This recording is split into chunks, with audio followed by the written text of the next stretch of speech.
હું જે વાતો કરતો જાઉં તમને એમ લાગે કે હા સર આ વાત તમારી સાચી, તો તમારે મને કહેવાનું યસ સાચું, આપણે એના પર કામ કરીશું. પણ તમારા લોકોને ખાલી મને આમ જોઈને સાંભળ્યા નથી કરવાનું. હું બોલ્યા કરું ને તમે સાંભળ્યા કરો એવું નથી કરવાનું. હું પણ બોલીશ અને તમારા લોકોને પણ બોલવાનું. હા 10-15 દીકરીઓ બોલીએ સારું કહેવાય. આ બાજુ તો કોઈ પણ બોલીશ અને તમારા લોકોને પણ બોલવાનું. અરે વાહ, ખૂબ સરસ. ચાલો એક નાનકડું અમથું બાળ ગીત ગવડાવી અને આજના આપણા સરસ મજાના પ્રોગ્રામની શરૂઆત કરીએ. આ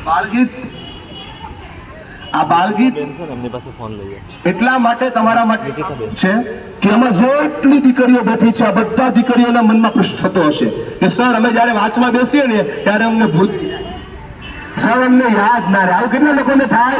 અરે વાહ સર, અમને છે ને આમ વાંચી લઈએ ને તો યાદ રહી જાય, પણ આમ પરીક્ષામાં ભૂલાઈ જાય.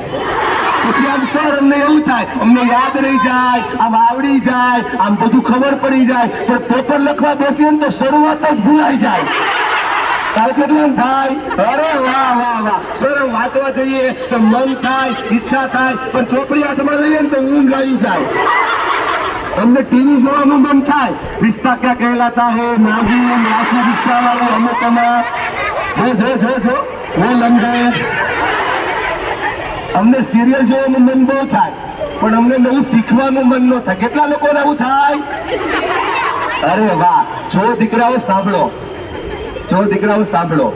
જેટલી દીકરીઓ મારી સામે બેઠી છે ને બધી દીકરીઓ બેટા આ ભારતમાં જેટલા બાળકો ભણે છે ને બધા બાળકોને આવું થાય. યાદ ના રે, સમજાય નહીં, ખબર ના પડે, ભૂલાઈ જાય, મનમાં એમ થાય કે નથી ભણવું, ટેન્શન આવે, આમ જો વાંચતા ઊંઘ આવે, કંટાળવા આવે. અને હવે 8મા વાળા ક્યાં બેઠા? 8મા વાળા એને તો નવો રોગ આવ્યો છે. 8મા વાળાને એને મૂડ ના હોય, મૂડ.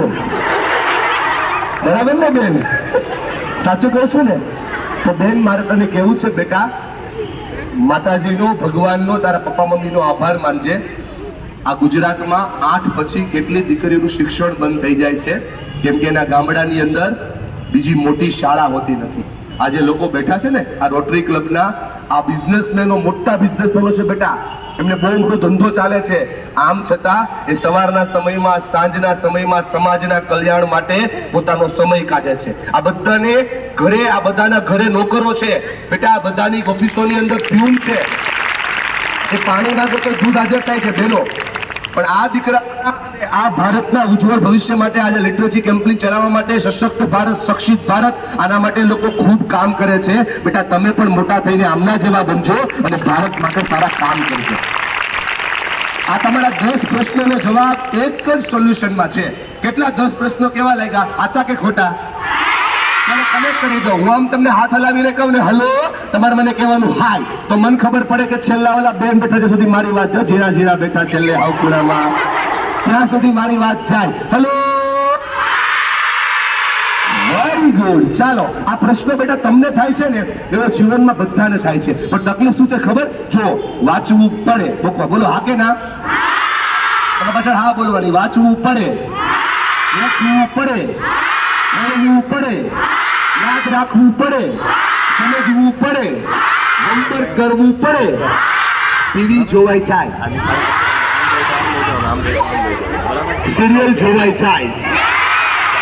જો જે થઈ જાય છે ને બેટા એ બંધ થઈ જાય, અને જે કરવું પડે છે ને એના ઉપર તમે કામ શરૂ કરી દો ને બેટા, તો તમારા શિક્ષણમાં ચોક્કસ સારા પરિણામો આવવા લાગે. અહીંયાથી શીખવાનું છે દીકરા. તમારા જેવડા દીકરાઓ તમને તો સર અમે તો હજી બહુ નાના છીએ. આ જેટલી 8માં દીકરીઓ બેઠી છે બધી દીકરીઓને કહું, તમારા જેવડી દીકરીઓ, તમારા જેવડા દીકરાઓ અત્યારે વર્લ્ડમાં શું કરી રહ્યા છે સમજી લો. હું નામ આપું છું, ઘરે જઈને સર્ચ કરજો બેટા.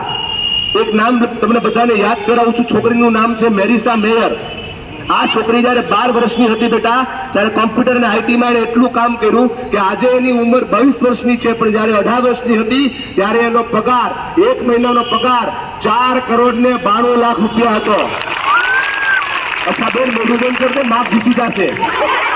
અને આજે એનો પગાર, દીકરી તને કહું છું બેટા, આજનો પગાર ગૂગલ સર્ચ કરજે, મેરિસા મેયર, યાહૂની સીઈઓ, એક દિવસનો પગાર 4,96,00,000.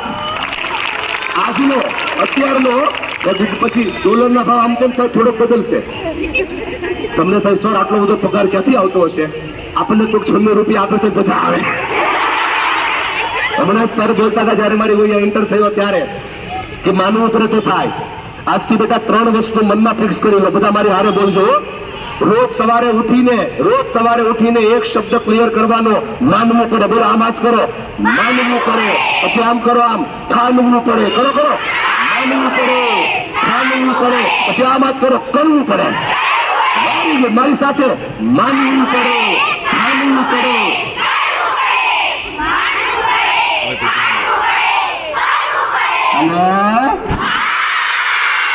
આ દુનિયામાં જેટલા લોકો સફળ થયા છે દીકરાઓ, એ બધાએ પેલા માન્યું કે મારે કરવું છે, પછી થયું મારે કરવું જ છે, અને પછી કર્યું. દીકરા જે લોકો કરે છે એને મળે છે, કર્યા વિના કાંઈ મળતું